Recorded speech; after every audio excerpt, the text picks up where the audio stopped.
It's the Weather Xtreme video. This is the morning edition for Monday, the 26th of September. I'm James Spann. The long-awaited break from the heat happens this week, but we need rain. How much will fall with the front? And a tropical system worth watching. Much to discuss. Here we go. Water vapor satellite view. Good-looking upper trough north of the state. That's going to beat down the ridge. Push a cold front through here tonight. That front early this morning is near Memphis. And again, today we'll still be around 90, but after today, no 90s for a while, and probably next time we see mid to upper 90s will be next summer. I didn't say low 90s, said mid to upper 90s.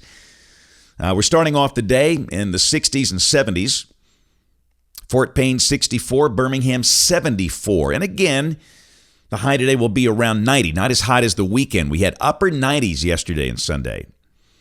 Around the nation, it is nice and cool and refreshing behind that front with 30s and 40s. Also, New England with 30s and 40s. Very cold for late November there.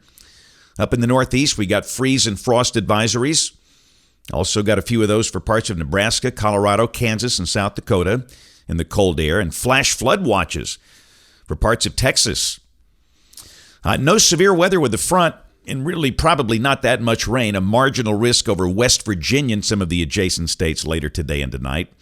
Then, of course, tomorrow, the dry air takes over, and on day 3, Wednesday, much of the country in dry continental air. And this is the bad news. You know, we really do need rain, obviously, and it's just not going to be a lot this week. We'll see a few showers with a front later today and tonight, but rain amounts should be under 1/4 of an inch for most, and that is not going to break any long dry spell. And then after today, we'll just be dry for a while. And keep in mind, October is historically the driest month of the year here, and then we get into the fall severe weather season in November, December. All right, a lot of buzz about this thing. This is Invest 97. You can see there is a very high probability this will develop ultimately into Tropical Storm Matthew, cutting across the Windward Islands and into the Caribbean. The fact this is low latitude gets everybody's interest. Let's look at modeling. Tropical models in about 5 days want to bend it northward. And understand, beyond 5 days, there's not much skill in forecasting placement and intensity of a tropical cyclone. But there's pretty good agreement in the bend toward the north. The GFS ensemble clearly takes it to the north before affecting the Gulf of Mexico. At this point, this could change.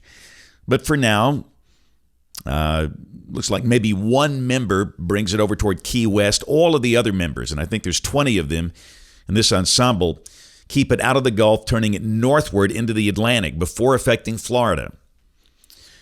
And the European ensemble, again, it takes a hard right turn, very similar to the GFS. So the consistency in the idea of a turn is good.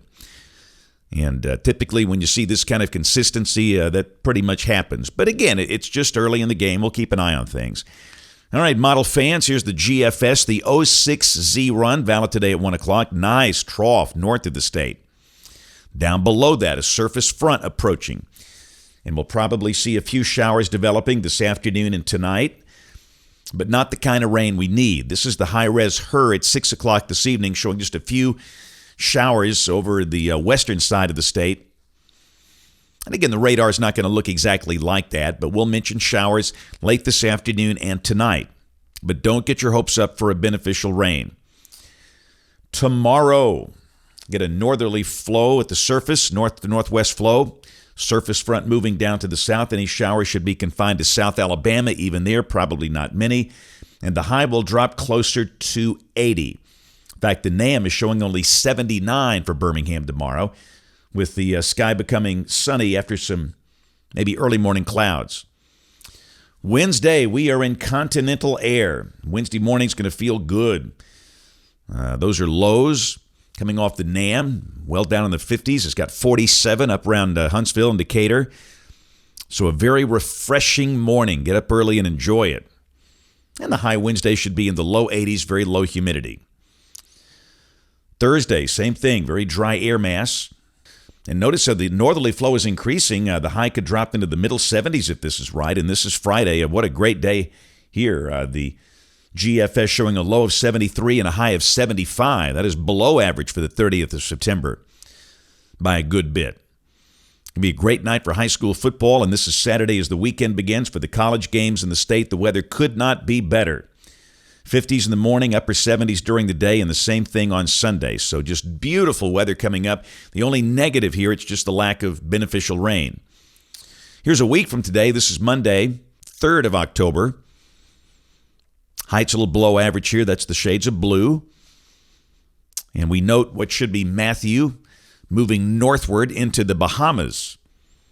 Staying out of the Gulf, we're still mostly sunny and pleasant. We'll check the end of the forecast period. This is Wednesday of next week, the 5th of October. Another trough digging down across the Great Plains. Another cold front coming in. But again, this is suggesting we're dry and a pretty nasty-looking tropical system. Again, that's Matthew. That's east of New Jersey. And if that indeed is the case, our friends up in the highly populated northeast cities will have a lot of weeping and gnashing of teeth. But remember, this is 240 hours out. There is zero skill in forecasting placement and intensity of a tropical cyclone this far out. This is just an idea that's on the table. Thought we'd check the precipitation coming off the GFS for the next 10 days. And again, that's not very encouraging. Very light amounts here. And the bulk of it's going to be later today and tonight. It's a dry pattern. But the numbers are indeed coming down. I don't think we see 97 today. We could see low 90s. But after today, the 90s are gone. And again, mid to upper 90s, next time we see that should be next summer. Now, low 90s, yeah, we'll probably catch a day or two with low 90s in October or maybe later. But mid to upper 90s, very, very unlikely. But those numbers certainly look a whole lot better than they have been. That's it for the Weather Xtreme video this morning. We'll have notes in the blog. Next video here by 4 o'clock this afternoon. If you can't catch us this evening on the live stream or the television side, ABC 3340 News at 4, 5, 6, and 10 o'clock. Thanks for watching. Have a great week, and God bless.